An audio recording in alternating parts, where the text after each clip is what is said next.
Viewers, welcome back to Jaalam learning. എല്ലാവരും model എക്സാമിന്റെ തിരക്കിലായിരിക്കും അല്ലെ. നമുക്കറിയാം നമ്മുടെ എക്കണോമിക്സിന്റെ മോഡൽ എക്സാം 23-ാം തീയതിയിൽ നിന്നും 25-ാം തീയതിയിലേക്ക് മാറ്റിയിട്ടുണ്ട്. എല്ലാവരും അറിഞ്ഞിട്ടുണ്ടാകും. അപ്പൊ നമുക്ക് കുറച്ചും കൂടി സമയമുണ്ട്. പക്ഷെ 24-ാം തീയതി നിങ്ങൾക്ക് സെക്കൻഡ് ലാംഗ്വേജ് ഉണ്ട്, അതും പഠിക്കണം. അങ്ങനെ ഒരുപാട് കാര്യങ്ങൾ പഠിക്കാനുണ്ട്. ഇന്ന് നമ്മൾ പഠിക്കാൻ വേണ്ടി പോകുന്നത് എക്കണോമിക്സ് ആണ്. കാരണം 17 ചാപ്റ്റർ ഉണ്ട്. ഓരോ ചാപ്റ്ററും പഠിച്ച് തീർക്കുക എന്ന് പറയുന്നത് ഭയങ്കര ബുദ്ധിമുട്ടായിട്ടുള്ള ഒരു കാര്യമായിരിക്കും. നിങ്ങൾ എല്ലാവരും തമ്പ് കണ്ട് ഓടിയെത്തിയ ആൾക്കാരായിരിക്കും അല്ലെ. സ്ഥിരമായി ചോദിക്കുന്ന ചോദ്യങ്ങൾ ഏതൊക്കെയാണെന്ന് അറിയാനായിട്ട്. അങ്ങനെ ഓരോ ചാപ്റ്ററിനും ചോദിക്കുന്ന ചോദ്യങ്ങളാണ് ഡിസ്കസ് ചെയ്യാൻ വേണ്ടി പോകുന്നത്. എല്ലാ ചാപ്റ്ററിലെയും ഒരു ഇമ്പോർട്ടന്റ് ക്വസ്റ്റ്യൻ ആയിരിക്കും നമ്മൾ ഡിസ്കസ് ചെയ്യാൻ വേണ്ടി പോകുന്നത്. ആ ക്വസ്റ്റ്യന്റെ ഡീറ്റെയിൽ ആയിട്ടുള്ള എക്സ്പ്ലനേഷൻ കാര്യങ്ങളൊന്നും ഈ വീഡിയോയിലല്ല. അത് നമ്മൾ വൈകുന്നേരം 7:30 കൃത്യം 7:30 നമ്മൾ മിനി മാരത്തോൺ ആയിട്ട് വരുന്നുണ്ട്. അവിടെ ആയിരിക്കും ഡീറ്റെയിൽ ആയിട്ടുള്ള എക്സ്പ്ലനേഷനും കാര്യങ്ങളും. ഇവിടെ നമ്മൾ ഏതൊക്കെ ചോദ്യങ്ങളാണ് ചോദിക്കുന്നത്, ഓരോ ചാപ്റ്ററിനും ചോദിക്കാൻ സാധ്യതയില്ല. മോഡൽ എക്സാമിനും പബ്ലിക് എക്സാമിനും ഒക്കെ ചോദിക്കാൻ സാധ്യതയുള്ള ചോദ്യങ്ങൾ ഏതാണെന്നാണ് നോക്കാൻ വേണ്ടി പോകുന്നത്. ഒന്നാമത്തെ ചാപ്റ്റർ വൈസ് ആണ് നോക്കുന്നത്. First chapter Indian economy on the eve of independence. സ്വാതന്ത്ര്യ ലബ്ധി കാലത്തെ ഇന്ത്യൻ സാമ്പത്തിക വ്യവസ്ഥ അല്ലെങ്കിൽ സമ്പദ് വ്യവസ്ഥ എന്ന് പറയുന്നത്. അങ്ങനത്തെ ഒരു ചാപ്റ്ററിലെ ഏറ്റവും റിപ്പീറ്റഡ്ലി ചോദിക്കുന്ന മോസ്റ്റ് ഇമ്പോർട്ടന്റ് ക്വസ്റ്റ്യൻ എന്ന് പറയുന്നത് റീസൺസ് ഫോർ സ്റ്റാഗ്നേഷൻ അഗ്രികൾച്ചർ. കാർഷിക രംഗത്തെ സ്തംഭനാവസ്ഥയുടെ കാരണങ്ങൾ ഏതൊക്കെയാണ്? എന്തൊക്കെ കാരണങ്ങൾ കൊണ്ടാണ് ആ സ്തംഭനാവസ്ഥ ഉണ്ടാകുന്നത്? ചൂഷണാത്മകമായിട്ടുള്ള land settlement system, low level of technology, സാങ്കേതിക വിദ്യ ഉപയോഗിക്കുന്നില്ല, ഫെർട്ടിലൈസർ ഉപയോഗിക്കുന്നില്ല, ഇറിഗേഷൻ ഫെസിലിറ്റി ഇല്ല, ഇന്ത്യയുടെ പാർട്ടീഷൻ, ഇങ്ങനെ ഇത്രയും കാരണങ്ങൾ കൊണ്ടാണ് കാർഷിക രംഗം ബ്രിട്ടീഷുകാരുടെ സമയത്ത് സ്തംഭന അവസ്ഥയിൽ അല്ലെങ്കിൽ നിശ്ചലമായി പോയത്. Very very very very important, പഠിച്ചുകൊണ്ട് പോകണം. 4 മാർക്കിനാണ് ഈ ഒരു ചോദ്യം ചോദിക്കുന്നത്. അടുത്ത ചാപ്റ്ററിൽ ഒരു ഇമ്പോർട്ടന്റ് ക്വസ്റ്റ്യൻ എന്ന് പറയുന്ന ചാപ്റ്റർ ഏതാണ്? Indian economy from 1950 to 1990. അതിൽ ഇമ്പോർട്ടന്റ് ക്വസ്റ്റ്യൻ എന്ന് പറയുന്നത് explain the goals of 5-year plan. 5-year പ്ലാനിന് പ്രത്യേകമായിട്ട് സ്പെസിഫൈഡ് ആയിട്ട് കുറച്ച് ഗോളുകൾ ഉണ്ടായിരുന്നു. ആ ഗോളുകൾ എക്സ്പ്ലെയിൻ ചെയ്യാൻ ഈ ചാപ്റ്ററിൽ നിന്നും റിപ്പീറ്റഡ്ലി അല്ലെങ്കിൽ സ്ഥിരമായിട്ട് ചോദിക്കുന്ന ചോദ്യമാണ്. ചോദ്യം ചോദിക്കുന്നത് 5 മാർക്കിനാണ് ചോദിക്കുന്നത്. അപ്പൊ എന്താ ആൻസർ? ആൻസറിന് ഒരു കോഡ് ഉണ്ട്. That is growth, equity, modernization, self reliance. GEMS എന്നാണ് കോഡ്. ഗ്രോത്ത് എന്ന് പറഞ്ഞു കഴിഞ്ഞാൽ നമുക്കറിയാം നമ്മുടെ രാജ്യത്തിന്റെ കപ്പാസിറ്റി കൂട്ടുക, ഒരുപാട് ഗുഡ്സ് പ്രൊഡ്യൂസ് ചെയ്യാനായിട്ട് അല്ലെങ്കിൽ ഒരുപാട് സർവീസ് രാജ്യത്തിനുള്ളിൽ തന്നെ പ്രൊഡ്യൂസ് ചെയ്യാനായിട്ടുള്ള ഒരു കപ്പാസിറ്റി ഇൻക്രീസ് ചെയ്യുക, അതാണ് ഗ്രോത്ത് കൊണ്ട് ഉദ്ദേശിക്കുന്നത്. ഇനി മോഡേണൈസേഷൻ എന്ന് പറഞ്ഞു കഴിഞ്ഞാൽ നവീകരണം എന്താണ്? പുതിയ ടെക്നോളജി അഡോപ്റ്റ് ചെയ്യുക. ഇനി അടുത്തത് സെൽഫ് റിലയൻസ്, അതായത് പുറം രാജ്യങ്ങളിൽ ഡിപ്പെൻഡ് ചെയ്യുന്നത്, ആശ്രയിക്കുന്നത് കുറച്ചിട്ട് നമ്മളെ തന്നെ ആശ്രയിക്കുക. ഇന്ത്യയിൽ തന്നെ ഡിപ്പെൻഡന്റ് ആയിട്ടിരിക്കുക, പുറം രാജ്യങ്ങളിൽ ഡിപ്പെൻഡ് ആയിട്ടിരിക്കുന്നത് കുറയ്ക്കുക. അതാണ് സെൽഫ് റിലയൻസ് കൊണ്ട് ഉദ്ദേശിക്കുന്നത്. ഏറ്റവും അവസാനം ഇക്വിറ്റിയാണ്.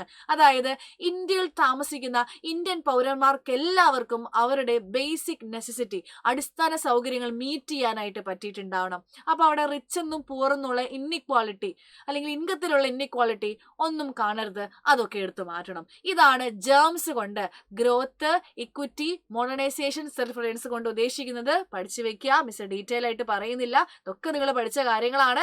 എക്സ്പ്ലനേഷൻ പറഞ്ഞു കഴിഞ്ഞാൽ വലിയ ലെങ്തിലായി പോകും വീഡിയോ, അതുകൊണ്ടാണ് കേട്ടോ. അടുത്തത് LPG എന്ന് പറഞ്ഞ ചാപ്റ്റർ ആണ്. LPGയുടെ പ്രത്യേകത എന്ന് പറയുന്നത് 8 മാർക്കിനുള്ള essay ക്വസ്റ്റ്യൻ ചോദിക്കുന്ന ചാപ്റ്റർ ആണ്. ആ essay ക്വസ്റ്റ്യൻ നമുക്കറിയാം എന്താണ്?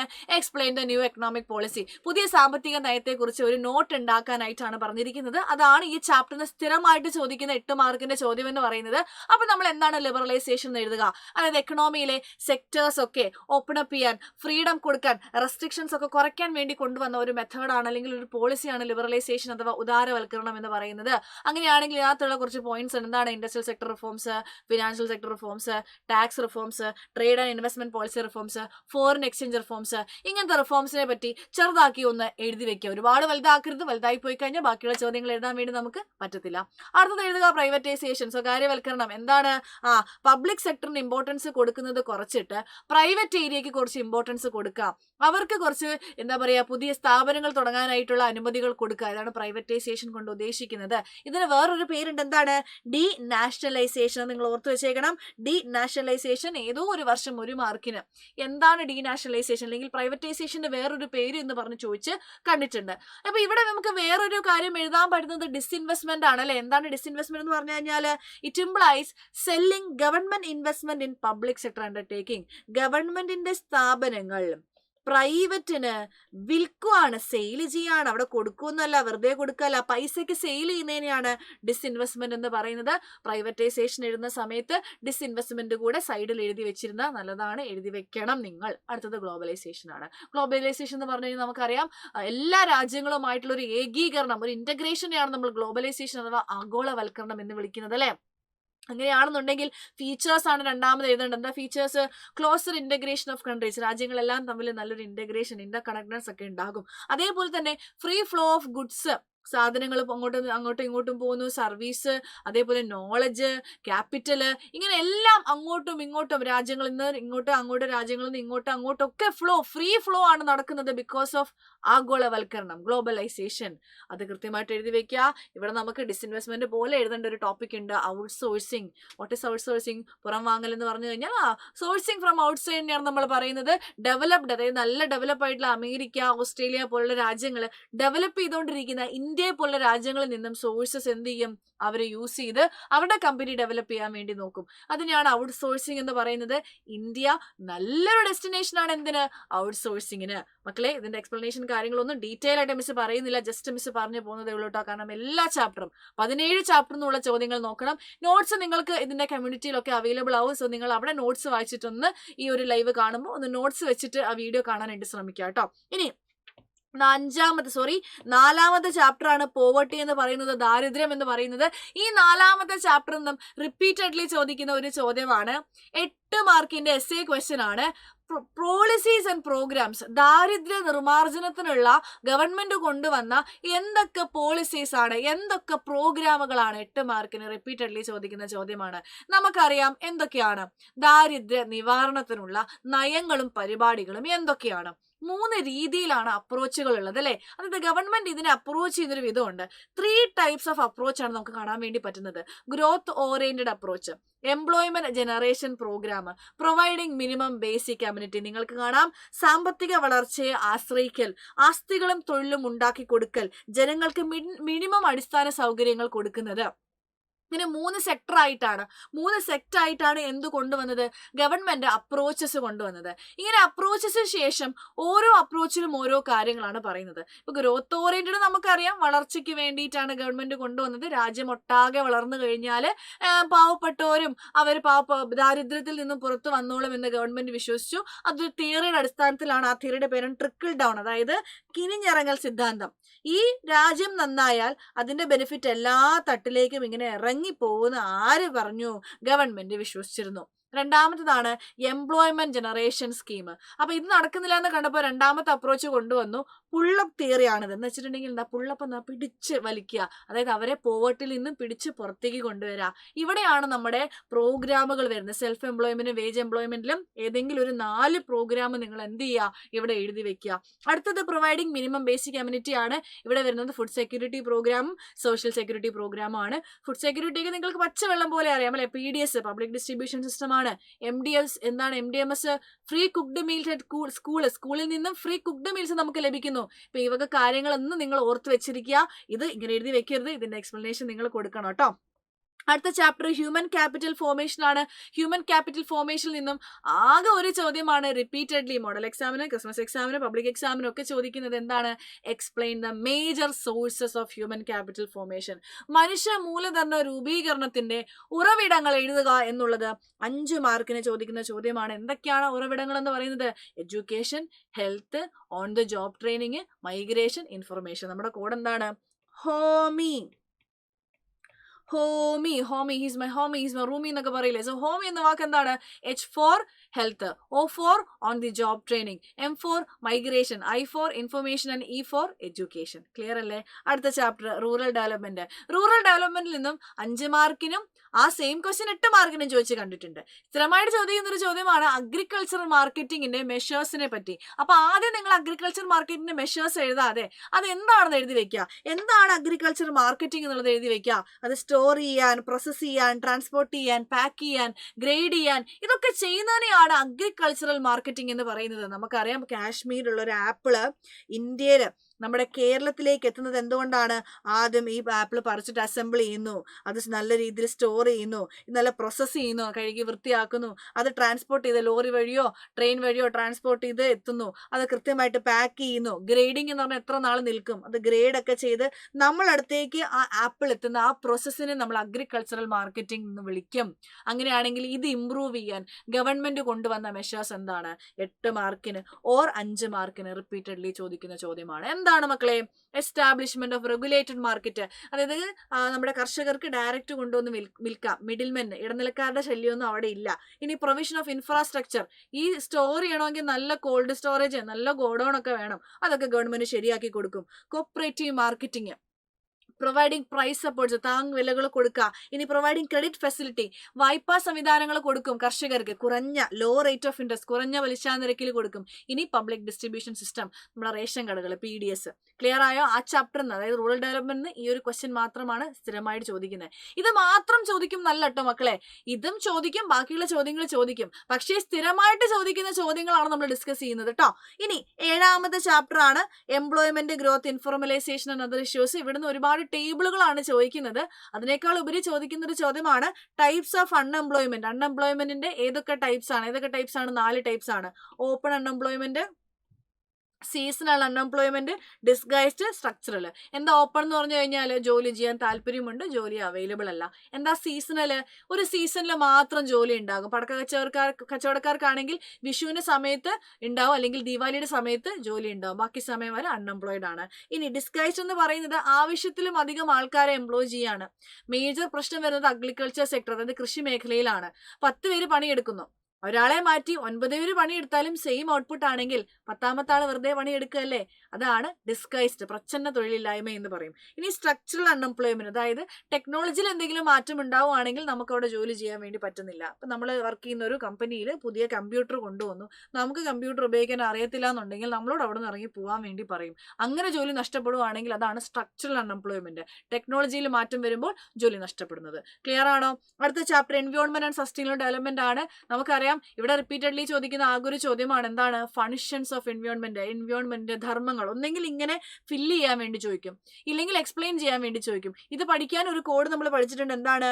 PASS, pass. P for providing aesthetic service, A for assimilate waste, S for sustains life, another S for supplies resources. അപ്പൊ ഈ ഒരു കോഡ് പഠിച്ചു വെച്ചാൽ ഈ ചാപ്റ്ററിൽ നിന്ന് 4 മാർക്കിന് ചോദിക്കുന്ന ചോദ്യം നിങ്ങൾക്ക് സിമ്പിൾ ആയിട്ട് എഴുതാൻ വേണ്ടി പറ്റുന്നു. എന്താണ് കോഡ് മക്കളെ? പാസ്. ഒരുപാട് കോഡ് പഠിച്ചു. 5 ഇയർ പ്ലാൻസിന് ജെംസ് പഠിച്ചു, നമ്മുടെ ഹ്യൂമൻ ക്യാപിറ്റൽ സോഴ്സിന് നമ്മൾ ഹോമി പഠിച്ചു. അതേപോലെ ഇവിടെ ഫങ്ഷൻസ് ഓഫ് എൻവയോൺമെന്റ് ധർമ്മങ്ങൾക്ക് നമ്മൾ എന്ത് പഠിച്ചു? പാസ് എന്ന് പറഞ്ഞൊരു കോഡ് പഠിച്ചു. നിങ്ങൾ കൃത്യമായിട്ട് പഠിച്ചു വെക്കുക. ഇന്ത്യൻ എക്കോണമിയിലെ ലാസ്റ്റ് ചാപ്റ്റർ ആണ് comparative development experiences of India and her neighbours. Her neighbours എന്ന് പറയുമ്പോൾ നമ്മൾ ഡിസ്കസ് ചെയ്യുന്നത് ചൈനയെയും പാകിസ്ഥാനെയും പറ്റിയാണ്. ഇതിൽ നിന്ന് റിപ്പീറ്റഡായിട്ട്, അതായത് സ്ഥിരമായിട്ട് ചോദിക്കുന്ന ചോദ്യമാണ് ചൈനയുടെ ഡെവലപ്മെന്റ് പാത്ത്. എന്താണ് ചൈനയുടെ ഡെവലപ്മെന്റ് പാത്ത്? നമുക്കറിയാം, അവർ ചെയ്ത കാര്യങ്ങളെ പറ്റിയാണ് ചോദിച്ചിരിക്കുന്നത്. They gave land to individuals, ഓരോ ഇൻഡിവിജ്വൽസിനും ലാൻഡ് ഡിസ്ട്രിബ്യൂട്ട് ചെയ്ത് നൽകി. ഇനി ഇൻഡസ്ട്രീസിൽ പ്രൈവറ്റ് പാർട്ടിസിപ്പേഷൻ എൻകറേജ് ചെയ്തു. അതേപോലെ ഫോറിൻ ഇൻവെസ്റ്റ്മെന്റ് അവർ എന്ത് ചെയ്തു? പ്രോത്സാഹിപ്പിച്ചു നല്ലപോലെ. അതേപോലെ economic zones, special economic zones ഒക്കെ അവർ ബിൽഡ് ചെയ്തു. ഇത്രയും കാര്യങ്ങളാണ് ചൈനയുടെ ഡെവലപ്മെന്റ് പാത്തിൽ നമുക്ക് പറയാൻ വേണ്ടി പറ്റുന്നത്. ഇതേപോലെ പാകിസ്ഥാനെ ചോദിക്കലുണ്ട്, പക്ഷെ എന്നാലും കുറേയും കൂടെ ചോദിച്ച് കണ്ടുള്ളത് ചൈനയുടെ ഡെവലപ്മെന്റ് പാത്താണ്. അപ്പൊ ഇത് നിങ്ങൾ ഈ ഒരു ചാപ്റ്ററിൽ പഠിച്ചു വെച്ചേക്കണം, ഉറപ്പായിട്ടും പഠിച്ചു വെച്ചേക്കണം. അതേപോലെ ഈ ചാപ്റ്റർ പഠിച്ചു വെക്കേണ്ടത് ഏത് രാജ്യത്താണ് പോപ്പുലേഷൻ കൂടുതൽ? ഇവിടെ നമുക്കറിയാം ഇപ്പൊ ഇന്ത്യ ആണ് അല്ലെ. അതേപോലെ ഏത് രാജ്യത്താണ് അർബനൈസേഷൻ കൂടുതൽ? എവിടെയാണ് നമ്മൾ കോഡ് പഠിച്ചിട്ടുണ്ട്? Urbanization CUC. എന്താ അർബനൈസേഷൻ? ചൈന. പിന്നെ പഠിച്ചു FP, എന്താണ്? ഫെർട്ടിലിറ്റി റേറ്റ് ഏറ്റവും കൂടുതൽ എവിടെയാണ്? പാകിസ്ഥാനിലാണ്. അപ്പൊ അർബനൈസേഷൻ ഒരു കോഡാണ് UC, അർബനൈസേഷൻ കൂടുതലുള്ളത് ചൈന. ഇനി ഫെർട്ടിലിറ്റി റേറ്റിന്റെ കോഡാണ് FP, ഫെർട്ടിലിറ്റി റേറ്റ് ഏറ്റവും കൂടുതലുള്ളത് പാകിസ്ഥാൻ. അങ്ങനെ പഠിച്ചു വെക്കണം കേട്ടോ. സ്പീഡിനാണ് പോകുന്നത്, ഇത് ഒരുപാട് ലെങ്ത് ആയി കഴിഞ്ഞാൽ മക്കൾക്ക് കാണാൻ ബുദ്ധിമുട്ടാകും, അതുകൊണ്ടാണ് കേട്ടോ. ഇനി പോകുന്നത് സ്റ്റാറ്റിയിലേക്കാണ്. ഇൻട്രൊഡക്ഷൻ ടു സ്റ്റാറ്റിസ്റ്റിക്സിൽ ഒറ്റ ചോദ്യമാണ് ഇമ്പോർട്ടൻസ് ഓഫ് സ്റ്റാറ്റിസ്റ്റിക്സ്. റിപ്പീറ്റഡ്ലി ചോദിക്കുന്ന ചോദ്യം 4 മാർക്കിനും 3 മാർക്കിനും 2 മാർക്കിനും ഒക്കെ ചോദിക്കും. 5 മാർക്കിനും ചോദിച്ച് കണ്ടിട്ടില്ല. എന്തൊക്കെയാണ്? പോളിസീസ് മനസ്സിലാക്കാൻ ഹെൽപ്പ് ചെയ്യുന്നു. ഇനി ഫോർമുലേറ്റ് ചെയ്യാൻ ഹെൽപ്പ് ചെയ്യുന്നു എക്കണോമിക് പോളിസി. അതേപോലെ കോംപ്ലക്സ് ന്യൂമറിക്കൽ ഡേറ്റ, വലിയ വലിയ ഡേറ്റ കുഞ്ഞു കുഞ്ഞു ഡേറ്റ ആക്കാൻ നമ്മളെ ഹെൽപ്പ് ചെയ്യുന്നു. വേരിയബിൾസ് തമ്മിലുള്ള റിലേഷൻഷിപ്പ് കണ്ടുപിടിക്കാൻ ഹെൽപ്പ് ചെയ്യുന്നു. ഫ്യൂച്ചറിലേക്ക് പ്ലാനും പോളിസിയും ഒക്കെ ഫോർമുലേറ്റ് ചെയ്യാൻ ഹെൽപ്പ് ചെയ്യുന്നു. ഫ്യൂച്ചറിൽ ഉണ്ടാകാൻ പോകുന്ന ട്രെൻഡ് പ്രെഡിക്റ്റ് ചെയ്യാൻ നമ്മളെ ഹെൽപ്പ് ചെയ്യുന്നു. ഇത്രയുമാണ് ഇൻട്രൊഡക്ഷൻ ടു സ്റ്റാറ്റിസ്റ്റിക്സിന് ചോദിക്കാൻ സാധ്യതയുള്ള ഒറ്റ ചോദ്യം ഇതാണ്. ഇത് പഠിച്ചു വെച്ചേക്കണം. രണ്ടാമത് കളക്ഷൻ ഓഫ് ഡേറ്റയാണ്. കളക്ഷൻ ഓഫ് ഡേറ്റയിൽ ഒരു ചോദ്യാവലിയുടെ നല്ല ക്വാളിറ്റികൾ, നല്ല ഗുണങ്ങൾ ചോദിക്കാറുണ്ട് 5 മാർക്കിന്. റിപ്പീറ്റഡ്ലി കാണുന്ന ചോദ്യമാണ്. ഈ ചാപ്റ്ററിൽ സ്ഥിരമായിട്ട് കാണുന്നൊരു ചോദ്യമാണ്. എന്താണ്? Qualities of A good question, അല്ലെങ്കിൽ ഒരു ക്വസ്റ്റ്യനെ തയ്യാറാക്കുമ്പോൾ മനസ്സിൽ സൂക്ഷിക്കേണ്ട കാര്യങ്ങളെ പറ്റിയാണ് ചോദിച്ചിരിക്കുന്നത്. അപ്പൊ എന്തൊക്കെ കാര്യങ്ങളാണ് നമുക്ക് നോക്കാം. ക്വസ്റ്റ്യൻസ് ഒരുപാട് വലുതാവാൻ വേണ്ടി പാടില്ല, ലോങ് ആവാൻ വേണ്ടി പാടില്ല. ഷുഡ് നോട്ട് ബി ആംബിഗ്വസ്, സംശയം ഉളവാക്കുന്ന ചോദ്യങ്ങൾ ഉണ്ടാവാൻ വേണ്ടി പാടില്ല. പ്രിസൈസ് ആയിരിക്കണം, ക്ലിയർ ആയിരിക്കണം, വ്യക്തമായിരിക്കണം, നമുക്ക് ശക്തമായിട്ട് മനസ്സിലാവണം. ഇനി ജനറൽ ആയിട്ടുള്ള ടോപ്പിക്കിൽ നിന്നും സ്പെസിഫിക് ആയിട്ടുള്ള ടോപ്പിക്കിലേക്ക് മൂവ് ചെയ്യണം. ഇനി ഡബിൾ നെഗറ്റീവ്സ് ഉണ്ടാവാൻ വേണ്ടി പാടില്ല. ക്വസ്റ്റ്യൻ ഒരിക്കലും ആൻസറിലേക്ക് ലീഡ് ചെയ്യരുത്. പിന്നെ ക്വസ്റ്റ്യനകത്ത് ഓൾട്ടർനേറ്റീവ്സ് ഉണ്ടാവാൻ വേണ്ടി പാടില്ല. ഓക്കെ അല്ലേ? ഇനി ഓർഗനൈസേഷൻ ഓഫ് ഡേറ്റയിൽ റിപ്പീറ്റഡ്ലി അല്ലെങ്കിൽ സ്ഥിരമായിട്ട് അല്ലെങ്കിൽ ഇമ്പോർട്ടൻ്റ്ലി നിങ്ങൾ പഠിച്ചു വെക്കേണ്ടത്, ഏതൊരു ചോദ്യ പേപ്പർ എടുത്താലും ഈ ചോദ്യം ഉണ്ടാവും. എന്താണ്? ഫ്രീക്വൻസി ഡിസ്ട്രിബ്യൂഷൻ ഇവിടെ കൊടുത്തിട്ടുണ്ട്. എത്രയാണ്? 50 ആൾക്കാരുടെ 50 ഫാമിലിയുടെ സർവേ അനുസരിച്ചുള്ള അവരുടെ പാലിന്റെ കൺസപ്ഷൻ ആണ് കൊടുത്തിരിക്കുന്നത്. ഫ്രീക്വൻസി ഡിസ്ട്രിബ്യൂഷൻ ആണ്. എക്സ്ക്ലൂസീവ് എന്ന് പറഞ്ഞാൽ എന്താണ്? എക്സ്ക്ലൂസീവ് ക്ലാസ് ഇന്റർവൽ എന്ന് പറഞ്ഞാൽ 0 to 10, 10 to 20. ഒരു ക്ലാസിന്റെ അപ്പർ ലിമിറ്റ് ആയിരിക്കും, രണ്ടാമത്തെ ക്ലാസിന്റെ ലോവർ ലിമിറ്റ് എന്ന് പറയുന്നത്. അപ്പൊ എക്സ്ക്ലൂസീവ് ക്ലാസ് എന്ന് മനസ്സിലായി. ക്ലാസ് ഇന്റർവൽ 10 എടുക്കാൻ പറഞ്ഞു. ഇനി നമ്മൾ നോക്കുന്നത് ഏറ്റവും ചെറിയ നമ്പർ ഏതാണെന്നാണ്. ഏറ്റവും ചെറിയ നമ്പർ 4 ആണ്. ഏറ്റവും വലിയ നമ്പർ ഏതാണെന്ന് നോക്കണം. 40 ആണ്. 41 ഉണ്ടടാ, 42 ഉണ്ട്. അപ്പോൾ ഏകദേശം 42 ആണ് ഏറ്റവും വലുത്. അപ്പോൾ നമുക്ക് 0 to 10, 10 to 20, 20 to 30, 30 to 40, 40 to 50 വരെ എഴുതാം. പിന്നെ അറിയാലോ നിങ്ങൾക്ക് 28 എവിടെ വരും? 10ന്റെയും 20യുടെയും 30യുടെയും ഇടയ്ക്ക് വരും. അപ്പോൾ ഒരിടുക. അപ്പോൾ 5 ടാലി മാർക്കായ 4 ടാലി മാർക്കായി കഴിഞ്ഞാൽ 5ാമത്തേന് നമ്മൾ വെട്ടണം അല്ലേ? മനസ്സിലായോ? അപ്പൊ ക്ലാസ് ഇവിടെ എഴുതിയിട്ടുണ്ട്. 0 to 10, 10 to 20, 20 to 30, 30 to 40, 40 to 50. അപ്പം അടുത്തത് 28ഉം 4ഉം. 28 എവിടെ വരും? ഇവിടെ വരും. 4 മേളിൽ വരും. ഇനി അടുത്തത് 24ഉം 22ഉം. 24 എവിടെ വരും? 22 അവിടെ തന്നെ വരും. ഇനി 14, 40. 40 എന്ന് പറയുമ്പോൾ 40 രണ്ടിടത്തുണ്ട്. ഇവിടെയും 40 കാണാം, ഇവിടെയും 40 കാണാം. എവിടെയാണ് നമ്മൾ ഇടുക? 40 എവിടെയാണോ ലോവർ ലിമിറ്റ് ആയിട്ട് വരുന്നത്, എന്താണ്? 40 എവിടെയാണോ ലോവർ ലിമിറ്റ് ആയിട്ട് വരുന്നത് അവിടെയാണ് ഇടുന്നത്. കണ്ടോ? മനസ്സിലായോ? ഇനി 25, 12. 25 ഇവിടെ വരും, 12 ഇവിടെ വരും. ഇനി അടുത്തത് എന്താണ്? 20, 32. 23, 20 ഉണ്ട് കേട്ടോ. 23 അപ്പോൾ നമ്മൾ 5ാമ വെട്ടും. പിന്നെ 20 അവിടെ തന്നെയാണ്. പിന്നെ 32 ഇവിടെയാണ്. ഇങ്ങനെയാണ് ചെയ്യുന്നത്. ഓരോന്ന് ചെയ്ത് കഴിഞ്ഞ ശേഷം ഇവിടെയുള്ള ടോട്ടൽ ഫ്രീക്വൻസിയിലേക്ക് എഴുതി വയ്ക്കും. 5 ആണെങ്കിൽ 5. ഇത് കൂട്ടുമ്പോൾ ടോട്ടൽ നമുക്ക് എത്ര കിട്ടണം? 28 കിട്ടണം. ഇല്ലെങ്കിൽ നമ്മൾ ചെയ്ത ആൻസർ തെറ്റാണെന്നാണ് അർത്ഥം. മനസ്സിലായോ? ഓരോ ടാലി മാർക്കും കൂട്ടിയിട്ട് ഫ്രീക്വൻസിയുടെ കോളത്തിൽ എഴുതണം. അതായത് ഫ്രീക്വൻസിയുടെ കോളത്തിൽ എഴുതണം. എന്നിട്ട് ഈ ഫ്രീക്വൻസിയുടെ ടോട്ടൽ മക്കൾ എടുക്കണം. അത് നമുക്ക് എത്രയാ? 50 ആണ് കേട്ടോ. കൂട്ടുമ്പോൾ 50 കിട്ടണം. 50 കിട്ടുകയാണെങ്കിൽ നമ്മൾ ചെയ്തത് ശരിയാണ്. ഒരു 49 48 ആണെങ്കിൽ ഏതോ ഒരു നമ്പർ നമ്മൾ എന്ത് ചെയ്തിട്ടുണ്ട്? മിസ്സാക്കിയിട്ടുണ്ട്, അല്ലെങ്കിൽ ഇട്ട വഴിക്ക് അങ്ങോട്ടും ഇങ്ങോട്ടും തെറ്റിപ്പോയിട്ടുണ്ട്. അടുത്ത ചാപ്റ്റർ പ്രസന്റേഷൻ ഓഫ് ഡേറ്റ ആണ്. പ്രസന്റേഷൻ ഓഫ് ഡേറ്റയിൽ നിന്ന് ചോദിക്കാൻ സാധ്യതയുള്ള ചോദ്യം ഒജീവ് വരയ്ക്കാൻ വേണ്ടിയിട്ടാണ്. ഒജീവ് വരച്ച് മീഡിയൻ കണ്ടുപിടിക്കുക. എങ്ങനെ ഒജീവ് വരയ്ക്കുന്നത്? ഒജീവ് വരയ്ക്കണമെങ്കിൽ നമുക്ക് ലെസ് ദാൻ ഒജീവും വരയ്ക്കണം, മോർ ദാൻ ഒജീവും വരയ്ക്കണം. ലെസ് ദാൻ എങ്ങനെ കൺസ്ട്രക്ട് ചെയ്യുന്നത്? എല്ലാ അപ്പർ ലിമിറ്റും എഴുതുക.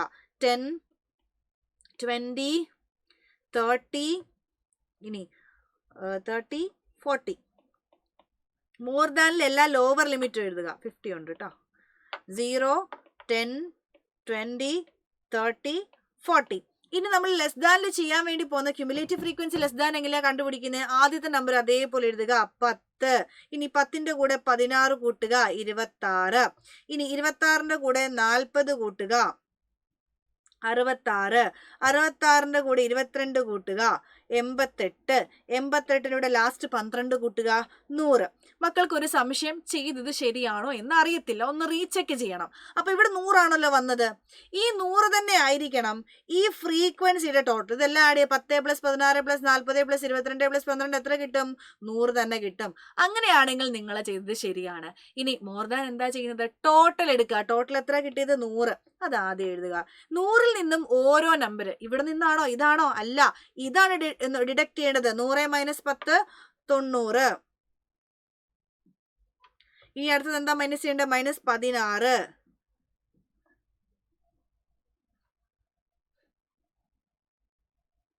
ഒരു മിനിറ്റടാ. 10 - 16 74.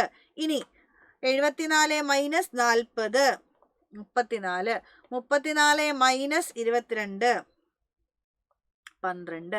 ഇനി ഇവിടെ നിങ്ങൾക്ക് ഡൗട്ട് ഉണ്ട്, ചെയ്തത് ശരിയാണോ? ഇവിടെ 12 ആണോ ലാസ്റ്റ് കിട്ടിയത്?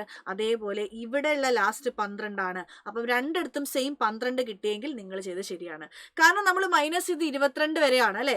നമ്മൾ 34-ന്ന് 22 മൈനസ് ചെയ്തപ്പോൾ 12 കിട്ടി. ഇനി അടുത്ത് എന്താ മൈനസ് ചെയ്യാനുള്ളത്? 12. 12 - 12 എത്ര കിട്ടും? 0 കിട്ടും. അപ്പോൾ ലാസ്റ്റ് മൈനസ് ചെയ്യുമ്പോൾ 0 കിട്ടണം. പക്ഷെ മൈനസ് ചെയ്യേണ്ട ആവശ്യമില്ല, 12 വരെ എഴുതിയാൽ മതി. അത്രയും നമുക്ക് ആവശ്യമുള്ളൂ. പിന്നെ നമ്മൾ എന്ത് ചെയ്യുക? കൺസ്ട്രക്ട് ചെയ്യുക. നമ്മൾ ക്ലാസ് ഇന്റർവൽ എക്സിൽ കൊടുക്കുക. ഇനി നമ്മൾ ഫ്രീക്വൻസി, ക്യുമുലേറ്റീവ് ഫ്രീക്വൻസി വൈയിൽ കൊടുക്കുക. ഇനി ചെയ്യുക. 10-ൽ 10, 10-ൽ 10, ഇനി 20-ൽ 20, 30-ൽ 66.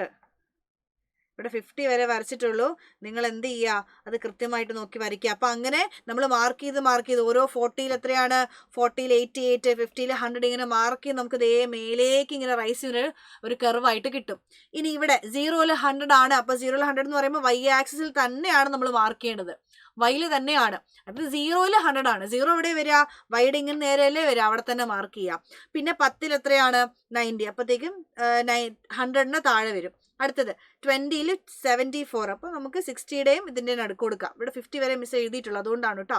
അങ്ങനെ നിങ്ങൾ മോർ ദാൻ വരയ്ക്കുമ്പോൾ നിങ്ങൾക്ക് ഇങ്ങനെയുള്ളൊരു കർവായിട്ടായിരിക്കും കിട്ടുക. ഇതിൽ നിന്ന് കൂട്ടിമുടുന്ന ഒരു സ്ഥലം ഉണ്ടല്ലോ, അവിടുന്ന് നേരെ ഒരു സ്ട്രെയിറ്റ് ലൈൻ താഴെ എക്സ് ആക്സിലേക്ക് വരച്ച് യോജിപ്പിക്കുക. ഇതാണ് മീഡിയൻ എന്ന് പറയുന്നത്. ഇതാണ് എന്തെന്ന് പറയുന്നത്?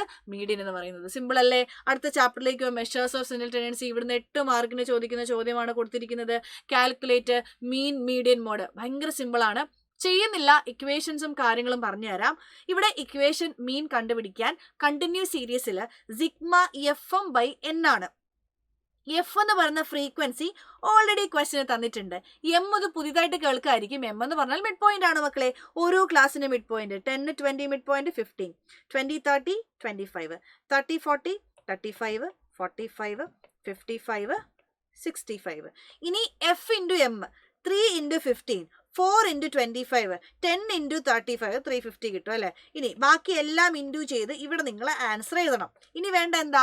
സിഗ്മ FM ആണ്. FM-ന്റെ ടോട്ടലാണ്. ഈ കണ്ടുപിടിച്ച് ഇതിന്റെ ടോട്ടൽ കണ്ടുപിടിക്കുക. ഫോർ എക്സാമ്പിൾ ഇപ്പം 1630 എന്ന് കിട്ടുമെങ്കിൽ അതിനെ n കൊണ്ട് ഡിവൈഡ് ചെയ്യുക. n എന്ന് പറഞ്ഞാൽ ഈ കണ്ടുപിടിച്ച ഫ്രീക്വൻസി ഉണ്ടല്ലോ, കണ്ടുപിടിക്കേണ്ട ക്വസ്റ്റിനെ തന്നിട്ടുള്ള ഫ്രീക്വൻസി, അതിന്റെ ടോട്ടൽ ഒരു 50 ആണെന്ന് വെച്ചാൽ ഡിവൈഡഡ് ബൈ 50 ആവണമെന്നില്ല. നിങ്ങൾ ചെയ്യുമ്പോൾ വേറെ ആൻസർ ആയിരിക്കും. ഞാൻ വെറുതെ ഒരു എക്സാമ്പിൾ പറയാം. അപ്പൊ ഇക്വേഷൻ മനസ്സിലായല്ലോ? സിഗ്മ FM/n ആണ്. FM കണ്ടുപിടിക്കുക. ആദ്യമേ m വേണം. m × f ചെയ്യുക, FM കിട്ടും. FM-ന്റെ ടോട്ടൽ എടുക്കുക, അതാണ് സിഗ്മ. സിഗ്മ എന്ന് പറഞ്ഞു കഴിഞ്ഞാൽ ടോട്ടൽ. സിഗ്മ ഒരു മുന്നിൽ വന്നു കഴിഞ്ഞാൽ FM-ന്റെ ടോട്ടൽ എന്നാണ് സിഗ്മ FM കൊണ്ട് ഉദ്ദേശിക്കുന്നത്. n എന്താണ്? ഫ്രീക്വൻസി. ഞാൻ ഇവിടെ എഴുതി വെക്കാം. n = sigma f. f-ന്റെ ടോട്ടലാണ് ഫ്രീക്വൻസി n എന്ന് പറയുന്നത്. ഓക്കെ, അടുത്തത് നമ്മൾ മീഡിയൻ ആണ് കണ്ടുപിടിക്കുന്നത്. മീഡിയൻ കണ്ടുപിടിക്കാൻ നമ്മൾ ആദ്യമേ n/2th ഐറ്റം ലൊക്കേറ്റ് ചെയ്യണം. അപ്പോൾ n/2th ഐറ്റം ലൊക്കേറ്റ് ചെയ്യാൻ ആദ്യമേ മീഡിയൻ ആവശ്യം ക്യുമുലേറ്റീവ് ഫ്രീക്വൻസി ആണ്. അത് ഞാൻ ഓൾറെഡി കണ്ടുപിടിച്ച് വെച്ചിട്ടുണ്ട്. n എന്ന് പറഞ്ഞാൽ എന്താണ്? ഫ്രീക്വൻസിയുടെ ടോട്ടൽ അല്ലേ? അപ്പം ക്യുമുലേറ്റീവ് ഫ്രീക്വൻസി കണ്ടുപിടിക്കുന്ന സമയത്ത്, ആഡ് ചെയ്യുന്ന സമയത്ത് ലാസ്റ്റുള്ള ഡിജിറ്റ് ആയിരിക്കില്ല ഇതിന്റെ ടോട്ടൽ. അപ്പോൾ 60-യുടെ പകുതി എത്രയാണ്? 30. 30 നമ്മൾ ലൊക്കേറ്റ് ചെയ്യണം. 30 എവിടെ ലൊക്കേറ്റ് ചെയ്യുക? 37-ലാണ്. ഞാൻ ക്ലാസ് ഒക്കെ മാർക്ക് ചെയ്തു, ഫ്രീക്വൻസി മാർക്ക് ചെയ്തു. ഇനി ഇക്വേഷനിലേക്ക് ഇട്ട് കൊടുക്കാം.